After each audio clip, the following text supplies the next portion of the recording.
Cara, o que te deixou famosa na internet foram, sei lá, do jeito Os rolos, né? Não, mentira, não foi. Teve o lance dos rolos, que assim, que é o teu jeito de se expressar, que é... Grossa, estúpida. Direta. Vou começar a falar isso. E o fato de tu ser também nutricionista, né? Isso, comecei... O que veio primeiro? Veio a nutrição primeiro. Eu fiz faculdade em São José do Rio Preto. E aí, no dia que na semana que eu terminei a faculdade, um amigo meu falou, por que você não tem Instagram e tal? E pegou meu celular e botou ali. E eu fui mexer só um ano depois. E quando eu fui mexer, eu fui dividindo um pouquinho de dia a dia, sabe? Essa coisa assim. Então, na época não era uma tendência, assim, não tinha influencers, nem bloggers, nem nada disso. Ainda era só foto e tudo mais. Ainda era mais católico, sabe? Assim, mais ortodoxo, né? Muita foto de comida. Não tinha Uns ainda gatinhos. aquela bundinha, aquele peitinho, nada disso. E aí a gente podia entrar só pela comida e pelo conteúdo. E eu comecei a dividir por ali.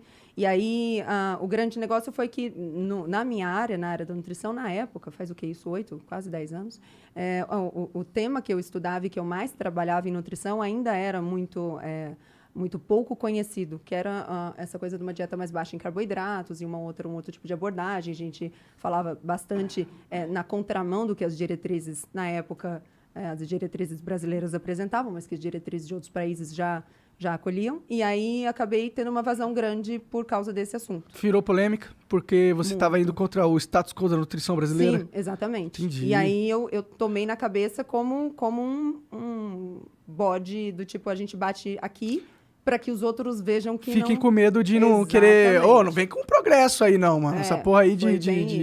Foi bem isso. E aí eu... Que interessante. Mas hoje o low carb é bem difundido, Hoje né? não. Hoje já foi difundido, já foi pervertido, já foi... Agora é mainstream, né? Mas na minha época não era, não. E aí eu tinha um grupo com 12 meninas, 12 nutris, que eram as únicas que eu conhecia no Brasil que falavam sobre isso. E eu tive um médico que foi meu mentor, que foi o Dr. Souto. Ele é um cara excepcional, passeia muito bem por metodologia da pesquisa, é um cara brilhante. E aí ele ia fazer uma entrevista aqui em São Paulo, mas ele é de Porto Alegre, e ele não pôde vir, me indicou. E aí fui para essa entrevista, e aí de lá foi blá, blá, blá, blá, blá, foi. Entendi. E aí, então, fiquei conhecida por isso. Mas aí, é engraçado, né? Porque assim, eu tendo a ter uma queda pelo que não é mainstream. Então, quando a coisa da low carb foi se popularizando, eu fui pegando um pouco de asco. Né? Então, e a gente vai, naturalmente, em ciência, a gente vai se atualizando o tempo todo, né?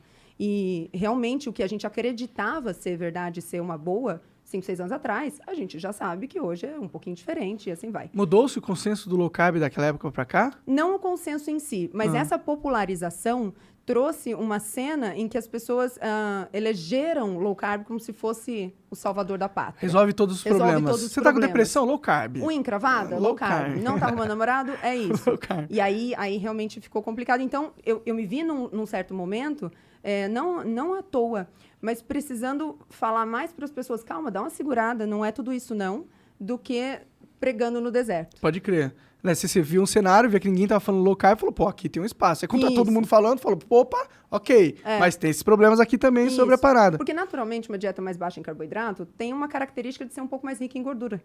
E naquela bom, hoje ainda é assim no consenso, mas a gente tem um nível de evidência científica excelente corroborando a ideia de que o consumo de gordura não é o principal causador de doença cardiovascular, por exemplo, que é um consenso na cardiologia, na endocrinologia e tudo mais. E por algum motivo as diretrizes brasileiras não levam em conta essas evidências.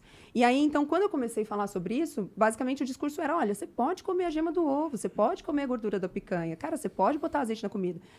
2, 3 anos depois, o discurso precisou ser, ei, você não pode comer essa gordureira toda, não, porque daí passa de um extremo para o outro. Entendi. Então, a galera deixou de comer, sei lá, o pão e o bolo e se enfiou no bacon. Entendi. Bom, se ele for administrar isso como esse é meu lifestyle agora e tudo bem, até funciona. Acontece que o cara que antes tinha medo da gordura e agora colocou a gordura na vida dele e trouxe de volta aquele excesso de carboidratos, o que antes era um cheeseburger, agora é um x-bacon. Entendi. O que antes era uma pipoca, agora é uma pipoca nadando na manteiga. E essa combinação, carboidratos altos numa dieta com gordura alta numa dieta, é realmente muito deletério. Então, o assunto foi mudando ao longo dos anos para vir mais para o conservador. Mas isso eram esses consensos que existiam na época e que você ajudou a quebrar, São organizações governamentais que decidem, tipo... Na verdade, assim, todas as linhas da medicina, da nutrição de saúde, elas têm diretrizes. Então, a diretriz, ela não é impositiva. Você não é obrigado a seguir uma diretriz. Mas quem faz a diretriz? Os profissionais da área. Mas eles, como que eles se agremiam Então, diretrizes deveriam ser norteadas por evidências. Uhum. Por algum motivo, e essa é a pergunta da nossa mesa de profissionais sempre, por algum motivo, as evidências novas são deixadas de lado, são ignoradas, e muito porque realmente, quando se coloca ali uma verdade por muitos anos, é muito difícil quebrar isso. Mas quem tem o poder de atualizar as diretrizes?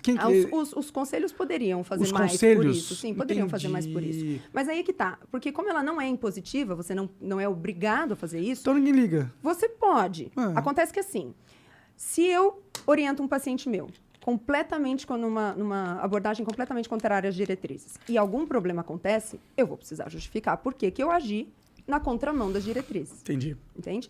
E em nutrição ainda é muito mais curioso, porque em cardiologia, por exemplo, mudam-se estilos tipos de abordagens com muito menos evidências do que a gente tem em nutrição para quebrar um pouco do que é base de prescrição de diretriz. Então a nutrição é muito mais conservadora. Muito mais. Do que cardiologia? Eu diria que sim. Caralho? Eu diria que sim. Por quê, mano? Por que o pessoal... A resposta me veio, mas tá muito cedo para eu ser cancelada agora. Você tá no lugar certo. Você tá no lugar certo ainda. pra ser cancelado. Eu vou